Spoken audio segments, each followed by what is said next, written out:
pois haverá tempo em que as pessoas não suportarão, e as pessoas não são as de fora. Eu repito, ele está falando aqui sempre para Timóteo dos de dentro, de Demas, Alexandre o Latueiro, da igreja que não foi em favor dele, que deu as costas, que o abandonou, que apostatou em relação à mensagem dele, à vida dele, ao compromisso dele com Jesus e com o Evangelho. É desse pessoal que ele está falando, não se engane. Então ele diz, pois haverá tempo em que não suportarão a sã doutrina. Essa palavra pura e simples, límpida, da encarnação, do que Jesus fez e ensinou, da cruz e do que para ela convergiu, e da graça que dela emana para quem crê, da ressurreição, que é uma bomba de esperança no coração, e para a volta do Senhor, que é a exultação existencial suprema e transcendente que deve nos habitar. Haverá um tempo em que essa mensagem não será suportada e que o aplicativo do Evangelho, da graça de Deus em Cristo no Evangelho, não será suportado por razões diversas, por loucuras distintas. Chegará uma hora em que se entrará num tempo de insuportabilidade em relação à palavra, em relação ao Evangelho, um Evangelho inaguentável, pois haverá esse tempo e chegará, e que tempo será esse? Será um tempo no qual os discípulos vão escolher os seus próprios mestres. Eles já não se inclinarão para a palavra. Eles fugirão do absoluto que foi ensinado, que foi transferido, que foi exortado, que foi anunciado, que foi pedagogizado anos e anos, com amor, com carinho, por gente como Paulo, tentando fazer com que eles entendessem o significado que era aquele, que não era para tirar nada, nem era para acrescentar nada, que toda supressão era um alejão contra a verdade, que todo acréscimo era mentira que falsificava a verdade. Então ele diz, esse tempo chega, já chegou, está chegando, sempre estará entre nós e vai crescer, em que haverá a insuportabilidade da simplicidade do Evangelho. Eu, por exemplo, me lembro que há 50 anos, quando eu comecei a falar, se houvesse alguém em algum lugar dizendo as coisas que eu digo aqui todo dia, milhões de cristãos estariam em volta, à volta, crescendo, bebendo. E se as loucuras que hoje são anunciadas estivessem também sendo ditas, elas seriam rejeitadas, porque a maioria ainda queria o que era bom. A maioria ainda lia as Escrituras, a Bíblia, ainda lia o Novo Testamento especialmente, e ainda ouvia uma palavra que anunciava a encarnação, a ação graciosa de Jesus para com os homens, a cruz e o que ela realizou e consumou, a ressurreição e o que ela garante, e a volta do Senhor e a esperança que ela traz. Ainda era assim. Agora não tem mais quase ninguém. Isso virou um tratado perdido que tem que ser achado arqueologicamente, está enfiado nos porões da consciência, mas a grande maioria anda distante e não quer nem ouvir falar disso, porque diz, qual é a novidade? Eu quero novidades, me traga novidades, Caio. Para essa realidade eu não quero. Como alguém já me disse, isso me faz ficar triste. Mas essa é a boa nova. Quando alguém ouve a boa nova e fica triste, tem alguma coisa muito errada, não com a boa nova, mas com o coração que fica triste diante do anúncio de tão grande graça, de tão grande salvação. Porque esse tempo chegou. E chegou cada vez mais. Nos dias de Paulo era um ensaio. Aqui entre nós, isso tomou proporções extraordinárias, porque os homens e as mulheres escolheram os seus mestres. Hoje a gente, mais do que nunca, tem esse panteão, essa variedade louca de ensinos e ensinadores, de mestres e de coaches e de técnicos e de pastores miraculosos, de promessas que Jesus nunca fez, que o Evangelho nunca trouxe. E são esses os que são escolhidos. Se eu estivesse aqui falando outras coisas, milhões e milhões e milhões estariam aqui. Eu sei quais são as coisas que essa geração quer ouvir. Eu sei todas elas, eu sei de trás para frente. Eu sei melhor do que a maioria o que as pessoas querem ouvir. Mas o que elas querem ouvir não é evangelho, é desevangelho. O que elas querem ouvir não é a graça de Deus, é barganha com Deus, é negócio com Deus. O que elas querem ouvir não é a tão grande salvação gratuitamente oferecida no amado. Elas querem aquilo que elas possam adquirir nos negócios que elas venham a fazer com a religião. Elas querem garantias, como alguns e centenas já me disseram.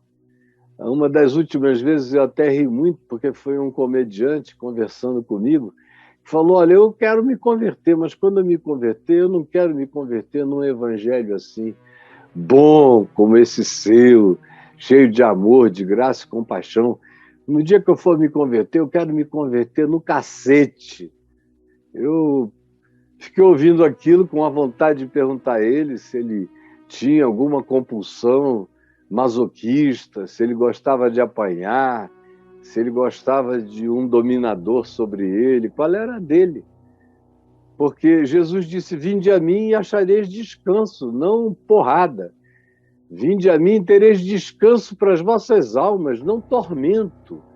Vinde a mim porque eu sou manso e humilde de coração, não opressivo, agressor e abusivo. Mas tem gente que procura esse tipo de manifestação.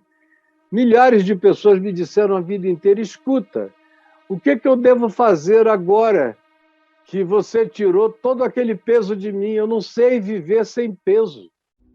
Eu não sei viver sem jugo.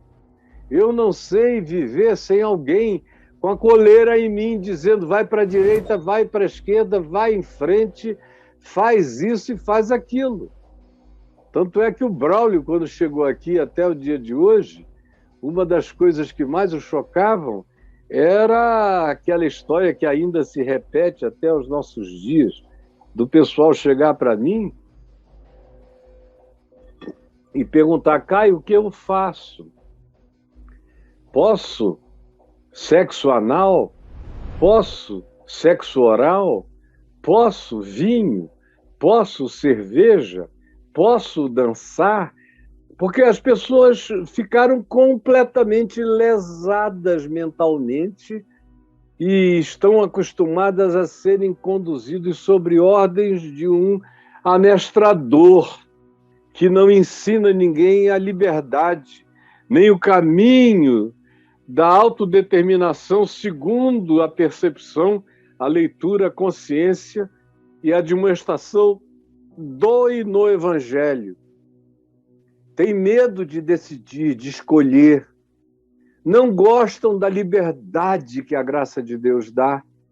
Preferem ter mestres perversos, mas dizendo se é para a direita, se é para a esquerda, em quem votar, se pode isso, se não pode aquilo, e elas vão se submetendo, e toda vez que se submetem, perdem a consciência, perdem a lucidez, perdem o livre-arbítrio, perdem a capacidade de escolha, vão se tornando marionetes, manipulados, seres que são puppets, conduzidos pela vontade controladora de loucos que têm como Deus o seu próprio umbigo, o seu próprio ventre, as suas próprias paixões pessoais.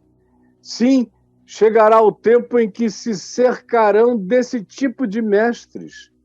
Mestres que vão atender às suas próprias cobiças. As cobiças do povo, eles vão propor o que as pessoas querem. Só vão dizer o que atende à pesquisa do marketing, da carência do público, e mesmo que isso não tenha nada a ver com o evangelho, eles vão inventar palavra, promessa, doutrina, ensino, que leva o nome de Jesus, que supostamente glorifica a Deus o tempo todo, mas que é uma negação do evangelho, é uma negação do que Jesus ensinou, é uma negação da palavra. Cercação de mestres segundo as suas próprias cobiças, segundo os seus tesões, segundo os seus desejos, segundo os seus hedonismos, segundo sua volúpia, segundo a cobiça da posse, do ter, do controlar, do dominar.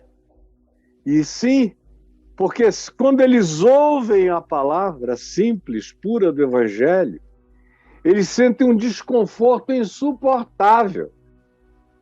Eles não aguentam o Evangelho puro e simples, dá coceira nos ouvidos, é um incômodo, o cara não aguenta. Tem gente que chega aqui e não suporta 10 minutos, 15 minutos, sai, até porque alguns dizem, se eu ficar aqui eu vou acabar me comprometendo com o que eu não quero. Eu não quero saber. E dá coceira nos ouvidos, incômodo, angustia a alma. Por isso eles se recusarão, tanto quanto se recusam, a dar ouvidos à verdade. Eles fogem da verdade. Eles têm pânico da verdade. Eles sentem abuso pela verdade. Eles preferem, Paulo diz, entregar-se às fábulas, às construções, às ficções, às mentiras, às invenções, às revelações criadas, montadas, às fajutices que são ditas em nome de Deus, assim diz o Senhor, com promessas que atendem à cobiça da vida e do coração que não suporta o Evangelho, mas quer Deus como promessa de fábula, de ficção, de engano e de mentira. Então Paulo diz, tu, porém, ser sóbrio. Ser sóbrio. Você tem me ouvido direto. Você tem visto o resultado do Evangelho na minha vida porque eu busco encarnar essa palavra. É de mim que você tem aprendido. Eu sou o livro vivo, a epístola viva, a carta viva, é a minha vida. Olha o que o Evangelho faz, o que ele produz, o tipo de caráter, o tipo de gente que ele gera. Você tem que saber que é pelo seu fruto, pelos seus frutos que os conhecereis, e o fruto não são feitos, não é a construção de templo, não é a expansão do ministério, não é a quantidade de gente. Isso aí tem a ver com império, empresa, indústria, tem a ver com o mundo, essas quantificações e esses cálculos. No Evangelho, aquilo que é prosperidade, aquilo que é fruto, é do Espírito Santo. O único fruto que Jesus conhece é o fruto do Espírito. É o fruto que permanece, que é amor.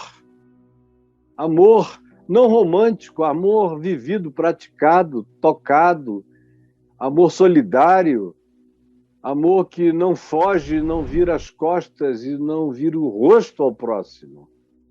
Amor cheio de alegria, alegria no Espírito Santo, alegria e gozo, exultação na esperança, paz que não decorre de circunstâncias, mas da transcendência do amor de Deus em nós, que excede a todo entendimento e que nos ensina a vivermos contentes em toda e qualquer situação. Alegria, paz, bondade, longanimidade, fidelidade, lealdade, justiça, verdade, sinceridade, domínio próprio, autocontrole. Esse é o fruto. Se você tem 1 milhão de pessoas com você, mas você tem que disfarçar quem você é o tempo todo, porque na intimidade você não dá esses frutos, você pode ter e fazer o que quiser fazer, como Jesus disse, pode expulsar demônios, profetizar, curar, mas ele vai dizer: eu nunca conheci você, porque eu só conheço o fruto que você dá. Pelos seus frutos os conhecereis. Espinheiros não produzem uvas, nem figueiros produzem espinhos. Por isso, não é questão de olhar a produção do trabalho quantificável de ninguém, é olhar a vida. É a vida que é a palavra, é a vida que é a carta escrita, é a vida que é a epístola, é a vida que é o Novo Testamento, de quem creu no amor e na aliança de Deus com os homens, é a vida. Tu, porém, ser sóbrio.